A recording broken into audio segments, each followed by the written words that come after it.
علامہ محمد رضا ثاقب مصطفائی 16 مارچ 1972 کو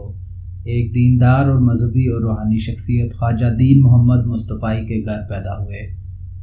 آپ ترویج شریعت اور احیاء سنت کی عظیم روحانی تحریک کے بانی ہیں۔ آپ کا شیریں لب و لہجہ خوف خدا اور عشق مصطفیٰ صلی اللہ علیہ وآلہ وسلم میں گندے ہوئے الفاظ گناہوں میں لتھڑے دلوں اور پراگندہ اذہان کو معطر و شاداب فرما دیتے ہیں۔ لا الہ الا اللہ پڑھ لینا ہی کافی نہیں ہے، لا الہ الا اللہ کے تقاضوں کو نبھانا بھی ضروری ہے۔ جب ہم یہ کہہ لیتے ہیں کہ ہم نے لا الہ الا اللہ محمد رسول اللہ پڑھ لیا، تو پھر اس کا مطلب یہ ہے کہ ہم دائرہ دین میں داخل ہوئے، اب ہماری اپنی خواہشات، آرزوئیں اور تمنائیں نہیں رہیں گی، دین جو ہمیں تلقین کرے گا وہی ہمارا طرز زندگی ہوگا۔ اگر کوئی شخص اللہ اور اس کے رسول کو مانتا ہے لیکن اللہ اور اس کے رسول کی نہیں مانتا، تو پھر اس نے ماننے کا حق ہی ادا نہیں کیا۔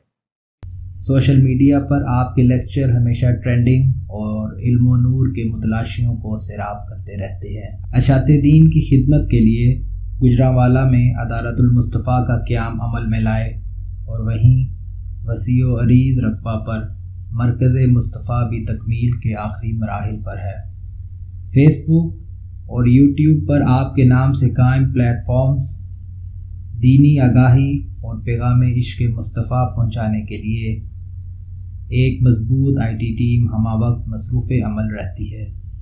آپ کے قائم کردہ عدالت المصطفیٰ میں ہزاروں طالب علم مصروف تعلیم و تربیت ہیں، جو مستقبل قریب میں اپنے شیخ کا پیغام قرآن و سنت کی عین روشنی میں دنیا کے کونے کونے تک پھیلانے کے لیے پرعزم ہیں۔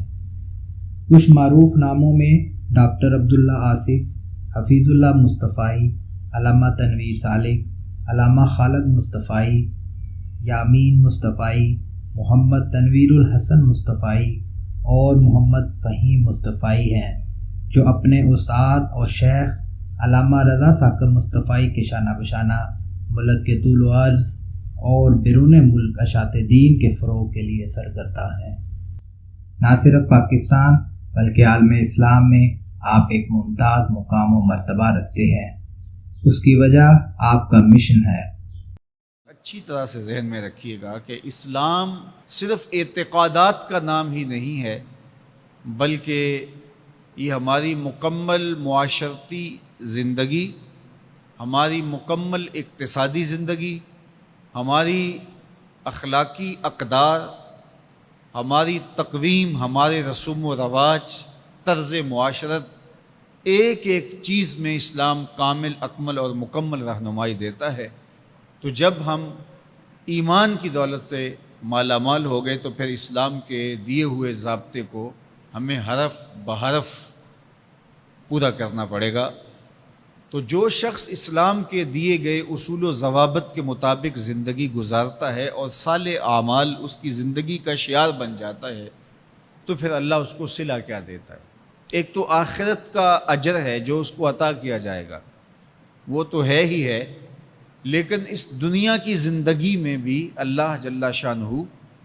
اس کو جزا کی صورت میں صالح، پاکیزہ، ستھری، مطمئن زندگی عطا کرتا ہے۔ آپ فرماتے ہیں، ہمارا مشن قرآن و سنت کی تعلیمات کو دنیا بھر میں عام کرنا ہے، فرقہ واریت اور جہالت کا خاتمہ، امت مسلمہ کی اخلاقی، مذہبی اور ملی تربیت کرنا اور ایک بہترین، مہذب، تعلیم یافتہ اور محبتوں سے بھرپور پرامن معاشرے کی تشکیل ہے، جس میں سب خوف خدا اور عشق مصطفیٰ کے پاسدار ہوں اور باعمل مسلمان ہوں۔ یہی وجہ ہے کہ آپ ہمیشہ محبتوں کا پیغام بانٹتے ہوئے ہی نظر آتے ہیں۔ دیکھیے، جو میری اور آپ کی قسمت میں لکھا ہے، ہمارا جو مقسوم ہے، وہ ہمیں مل کے رہے گا۔ جب بچہ شکم مادر میں 120 دن کا ہوتا ہے، صحیح حدیث میں آتا ہے کہ اس کا رزق بھی لکھ دیا جاتا ہے، اس کی عمر بھی لکھ دی جاتی ہے اس کا شقی و سعید ہونا بھی لکھ دیا جاتا ہے۔ یہ لکھ دیا گیا ہے، قلم اٹھا لیا گیا، سیاہی خشک ہو گئی، میرا اور آپ کا لکھا ہوا مقدور ہے، مقسوم ہے، وہ ہمیں ہر صورت میں مل کے رہے گا، لیکن یہ ہمارا اختیار ہے کہ ہم اس لکھے ہوئے کو، اس مقسوم کو حاصل کیسے کرتے ہیں، بذریعہ حلال حاصل کرتے ہیں یا بذریعہ حرام حاصل کرتے ہیں۔ تو یہ انسان پہ چھوڑا گیا ہے، لیکن جو شخص اچھے اعمال کے ذریعے سے اپنے رب کی رضا جوئی میں لگا رہتا ہے تو اللہ اس کے مقسوم کو اس تک حلال ذرائع سے پہنچاتا ہے، اس کو اس کی توفیق نصیب کر دیتا ہے کہ وہ حرام کی طرف نظر بھی اٹھا کر نہیں دیکھتا اور وہ حلال رزق اختیار کرتا ہے۔ تو جو اچھے اعمال کرنے لگتا ہے اللہ اس کے لیے ایسے راہ کشادہ کر دیتا ہے کہ اس کو نیکی کی توفیق دیتا ہے اور گناہوں سے اس کو محفوظ رکھتا ہے، اس کے لیے اسباب مہیا کر دیتا ہے۔ اللہ کے محبوب علیہ السلام نے ارشاد فرمایا، اذا اراد اللہ بعبد خیرا اصلہ، جب اللہ کسی شخص کی بھلائی کا ارادہ کرتا ہے تو اس کو شہد کی طرح میٹھا اور مرغوب بنا دیتا ہے۔